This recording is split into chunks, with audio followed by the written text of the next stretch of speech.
Good morning students.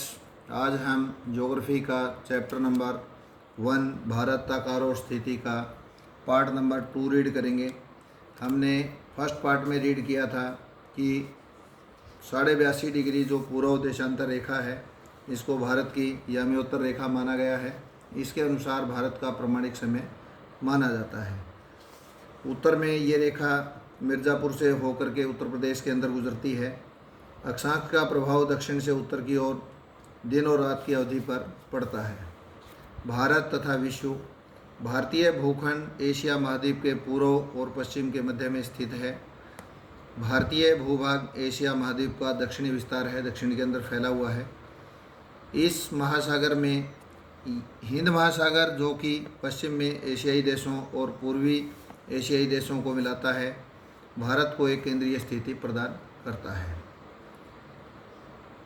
दक्षिण का जो पठार है हिंद महासागर में शीर्षवत फैला हुआ है और पश्चिम एशिया, अफ्रीका, यूरोप के देशों के साथ साथ पूर्वी एशिया के देशों से भी पूर्वी तट के माध्यम से नज़दीकतम निकटतम संबंध बनाए हुए हैं। हिंद महासागर में किसी भी देश की तटीय सीमा भारत जैसी नहीं है और भारत की इसी महत्वपूर्ण स्थिति के कारण एक महासागर का नाम इसके नाम पर रखा गया है। 1869 के अंदर जो स्वेज नहर खुली थी, इसके खुलने से भारत और यूरोप के बीच की लगभग 7000 किलोमीटर की दूरी कम हो गई।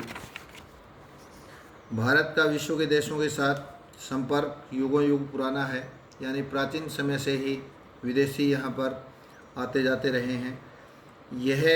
परंतु यह संबंध समुद्री जलमार्गों की अपेक्षा भूभागों से होकर के ज़्यादा था। समुद्री जलमार्गों का काफ़ी समय तक लोगों को ज्ञात ही नहीं था। इसमें आने जाने के लिए उत्तरी पर्वतों के जो दर्रे हैं, जो रास्ते हैं उत्तरी पर्वतों पर, उनसे अनेक यात्री प्राचीन काल में भारत आते जाते रहे हैं।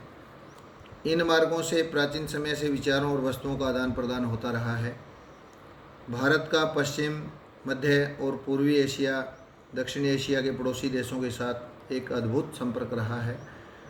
इसी प्रकार उपनिषदों के विचार, रामायण, पंचतंत्र की कहानियाँ, भारतीय अंक एवं दशमलव प्रणाली आदि संसार के विभिन्न भागों तक पहुंच सके हैं। मसाले, मसलन कपड़े और व्यापार के जो अन्य सामान हैं, भारत से विभिन्न देशों को ले जाए जाते थे।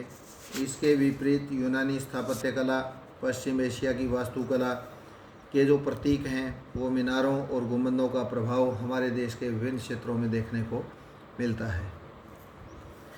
भारत के पड़ोसी देशों में, भारत के जो पड़ोसी देश हैं, इनमें भारत का दक्षिण एशिया में एक महत्वपूर्ण स्थान है। भारत में 28 राज्य और 7 केंद्र शासित प्रदेशों की जगह 9 केंद्र शासित प्रदेश हैं। 1947 में भारत में 2 प्रकार के राज्य और प्रांत होते थे।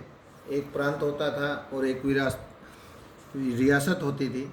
वायसराय द्वारा नियुक्त जो अंग्रेज़ अधिकारी होते थे, वो प्रांतों पर शासन करते थे और रियासतों का जो शासन था वो स्थानीय शासकों द्वारा पैतृकता के आधार पर, यानी पैतृक पद होता था, उसके आधार पर अंग्रेजी शासकों की प्रभुसत्ता मानकर स्वायत्तता से किया जाता था। अंग्रेजी शासकों का अधीन रह करके स्वायत्तता से वो शासन करते थे रियासतों पर राजा लोग। भारत की भूमि की सीमाएं उत्तर पश्चिम में पाकिस्तान और अफ़गानिस्तान के साथ, उत्तर में चीन, नेपाल और भूटान के साथ, पूर्व में म्यांमार और बांग्लादेश के साथ हैं। दक्षिण में समुद्र पार हमारे जो पड़ोसी 2 द्वीपीय देश हैं, द्वीपीय राष्ट्र श्रीलंका और मालदीव हैं। दक्षिण के अंदर भारत और श्रीलंका के बीच में छोटा समुद्री रास्ता पाक जल संधि और मन्नार की खाड़ी हैं। मालदीव लक्षद्वीप समूह के दक्षिण में स्थित है।